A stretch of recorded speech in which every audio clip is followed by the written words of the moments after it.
நிறைய விமன் அவங்களுக்குன்னு ஒரு ஐடென்டிட்டி கிரியேட் பண்ணணும்னு ஒரு நல்ல கிளாரிட்டியோடையும் பெரிய விஷனோடையும் அவங்களுடைய ட்ரீம் ஜர்னியை ஸ்டார்ட் பண்ணுவாங்க. இனிஷியலா இந்த மாதிரி ஒரு கிளியர் ஸ்டேட்ல தான் இருப்பாங்க. ஒரு ஃபுல் ஜோஷ்ல ஆக்ஷன் எடுக்க ஆரம்பிச்சோடனே அவங்கள சுத்தி இருக்கிறவங்க உன்னால இதை பண்ண முடியாது, நீ பெரிய ரிஸ்க் எடுக்கிற, உன்னால ஒர்க் லைஃப் பேலன்ஸ் பண்ண முடியாது, அது இதுன்னு சொல்லி அவங்கள நல்லா கன்ஃபியூஸ் பண்ணி அவங்களுடைய கான்ஃபிடன்ஸையே பிரேக் பண்ணிடுறாங்க. இந்த ஸ்டேஜ்லயே நிறைய விமன் கிவ் அப் பண்ணிடுறாங்க.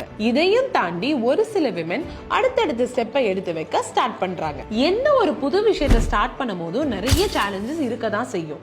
ஆனா இந்த ஸ்டேஜ்லயே நம்மள சுத்தி இருக்கவங்க சொன்னதெல்லாம் கரெக்ட் தான் போல, நம்ம தான் தப்பான முடிவு எடுத்துட்டோம்னு நினைச்சிட்டு நிறைய விமன் கிவ் அப் பண்ணிடுவாங்க. இதையும் தாண்டி ஒரு சில விமன் தான் அவங்க மேலேயும் அவங்க கனவுகள் மேலேயும் இருக்க நம்பிக்கையில எந்த சேலஞ்சஸ் வந்தாலும் அதை ஃபேஸ் பண்ணிட்டு அடுத்தடுத்த ஸ்டெப் எடுத்துட்டு போயிட்டே இருக்காங்க. அந்த ஒரு சில பேர் ஃபோக்கஸ்டா ஒர்க் பண்ண அவங்கள சுத்தி இருக்கிற நெகட்டிவிட்டியும் போயிடுது அண்ட் அவங்களும் சக்சஸை டேஸ்ட் பண்ண ஆரம்பிச்சிடுறாங்க.